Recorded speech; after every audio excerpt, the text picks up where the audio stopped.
Welcome to Madasaling Pinoy, your prayer partner. Ngayon ay Biyernes ng ika-6 na linggo sa karaniwang panahon.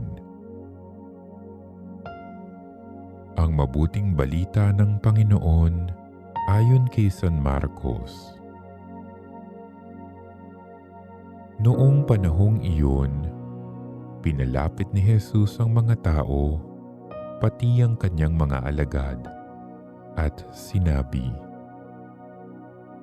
"Kung ibig nino mang sumunod sa akin, limutin niya ang ukol sa kanyang sarili, pasanin ang kanyang krus, at sumunod sa akin.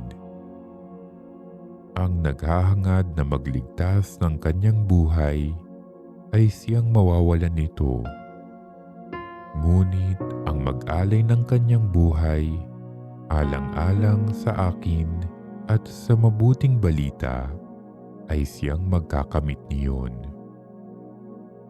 Ano nga ang mapapala ng isang tao, makamtan man niya ang buong daigdig, kung ang katumbas naman nito'y ang kanyang buhay?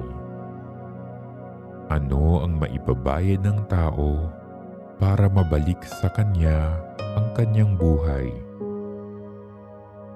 Kapag ang sino man ay nahiyang kumilala sa akin at sa aking mga salita sa harapan ng lahing ito na makasalanan at hindi tapat sa Diyos, ikahihiya rin siya ng anak ng tao pagparito niya na taglay ang dakilang kapangyarihan ng kanyang Ama at kasama ang mga banal na anghel."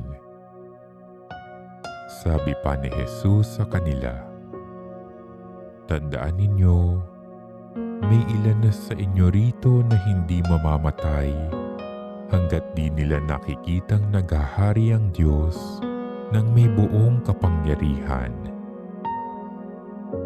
Ang mabuting balita ng Panginoon.